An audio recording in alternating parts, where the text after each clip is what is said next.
बात है वो बहुत कठिन है, विशेषकर जो कमा के खाने वाले लोग हैं उनके लिए, क्योंकि देश में जो धन्ना सेठ है, बड़ा कॉर्पोरेट है, उसने राजनीति पर कब्जा कर लिया और वो देश के संसाधनों का इस्तेमाल अपने मुनाफे बढ़ाने के लिए करता है। उसने किसान को भी, मजदूर को भी, कमा के खाने वालों को नीचे उड़ने का प्रोग्राम कर और उसकी राजनीति भी इस तरह से होगी, सत्ताधारी भी अपने और विपक्ष भी है। तो इस राजनीति में जो धन्ना सेठों की राजनीति है उसमें जनता की मेहनत का हस्तक्षेप कम होता है, हमें मजबूर होकर वोट देने पड़ते हैं। और ये जो पार्टी है इस समय बीजेपी, ये कोई इन तरह की पार्टी नहीं है जैसे कांग्रेस आ गई, इधर आ गया, इधर आ गई, कांग्रेस आ गया। ये पार्टी अलग तरह की है। ये जो सामाजिक ताना बाना है अपना, जो सब धर्मों के, सभी जातियों के लोग मिलजुल के रहते हैं, ये उसको तोड़ने वाली पार्टी है। रोजी रोटी पर हमला करती है बड़े कॉर्पोरेट के सारे उनकी नीतियों से, लेकिन ये भाईचारे को भी तोड़ने वाली पार्टी। और ये जो जनता के मुद्दे हैं उन पर राजनीति नहीं करती कभी। आपने देखा होगा पूरे देश में इन्होंने मंदिर के नाम पर अपनी ताकत बढ़ाई है। मंदिर के सवाल की जो मस्जिद थी, लोग मंदिर था।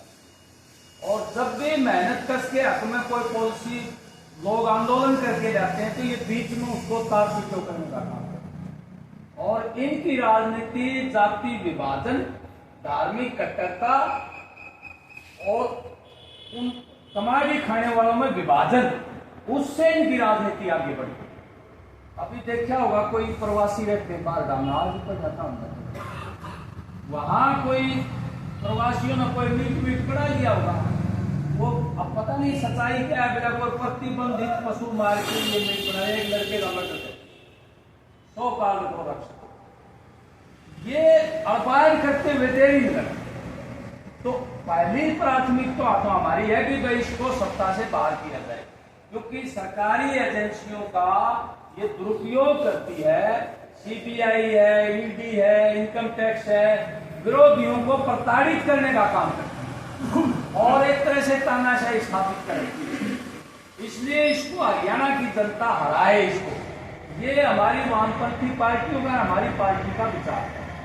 उसके बाद हरियाणा में एक ऐसी लोकतांत्रिक धर्मनिरपेक्ष सरकार बने, जनहितैषी।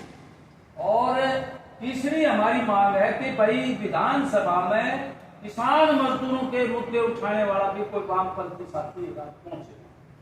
हम ज्यादा सीटों पर चुनाव नहीं लड़ेंगे, हम जो बीजेपी विरोधी वोट है उसका विभाजन नहीं चाहते।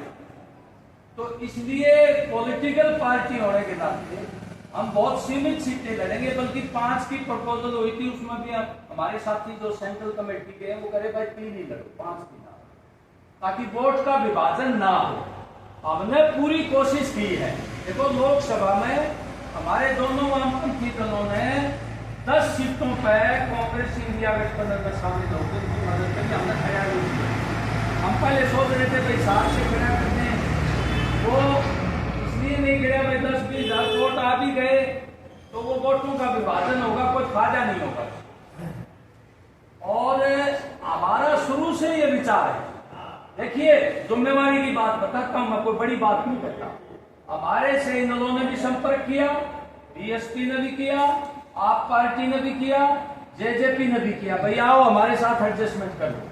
हमारा मानना यह है कि लड़ाई 2 ताकतों के बीच में हो, कांग्रेस और बीजेपी। बीजेपी को हराने वाले लोग कांग्रेस को देंगे, कांग्रेस को हराने वाले लोग बीजेपी। इसलिए कोई ऐसा गठबंधन बीच में होगा तो वो बीजेपी के अगेंस्ट जो लड़ाई है उसको कमजोर करेगा।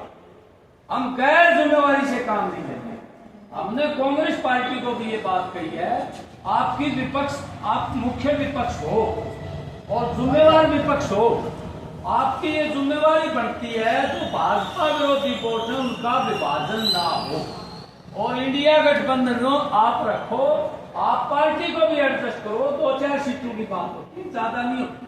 भाई लेफ्ट भी ज्यादा नहीं मांगता, लेफ्ट को वामपंथी तो वैसे भाजपा के खिलाफ देंगे मुख्य विपक्षी पार्टी को, भाई 2 सीटें उनको दे दो, 5-7 सीटों का सवाल है। ये इंडिया गठबंधन मजबूत होके भाजपा जो तिगड़मबाजी कर रही है, लोगों को बांट के ध्रुवीकरण करके जो चुनाव जीतना चाहती है, उसको आसानी से रोका जा सकता है।